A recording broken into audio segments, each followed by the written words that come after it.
Mr. Speaker. The honourable member made quite the accusations against this side of the House. Of course, borderline on being actually unparliamentary in his language. Nevertheless, he makes a few false points. He says that in this legislation, the government doesn't go after user-generated content. That's interesting to me because we heard from legal expert after legal expert, content creator after content creator, witness after witness at both the House of Commons Committee and the Senate Committee that, in fact, this legislation in its current state does. Now, the Senate heard those concerns and they actually tried to fix the legislation in that regard by taking a part of Clause 4 out. Now, with that, it would have removed user-generated content. However, this government has decided to make sure that that amendment is not accepted. Further to that, this government has decided that the amendment to remove Clause 7 is not accepted.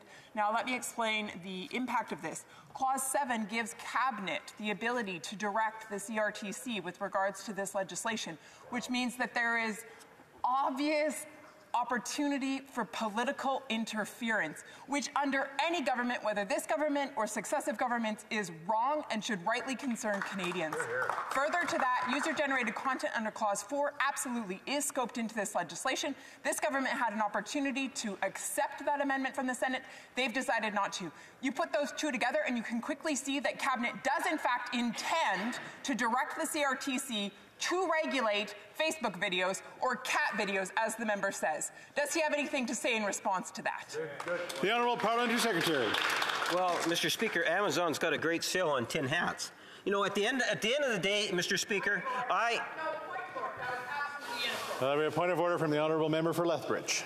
I'm sorry, but the honourable member across from me just referred to me as if I was wearing a tin hat. I referred to amendments that were brought forward in Senate that are on paper. To refer to me as if I am some whacked-out individual wearing a tin hat is totally inappropriate and a demise on my character or an attack on my character, which is inappropriate in this place. And I would ask for him to show some decency and offer an apology. A follow-up to the point of order from the Honourable Member for Timmins, James Bay. Yes, Mr. Speaker, if the member had called her a whacked-out individual, which was her terms, that would be unparliamentary. There's nothing unparliamentary about a sale on tin hats. And I think it would be a real threat to freedom of expression if parliamentarians... Okay, we're getting into debate here. We're getting into debate. The Honourable Parliamentary Secretary.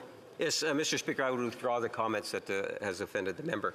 Thank you so much. Mr. Speaker, but you'll note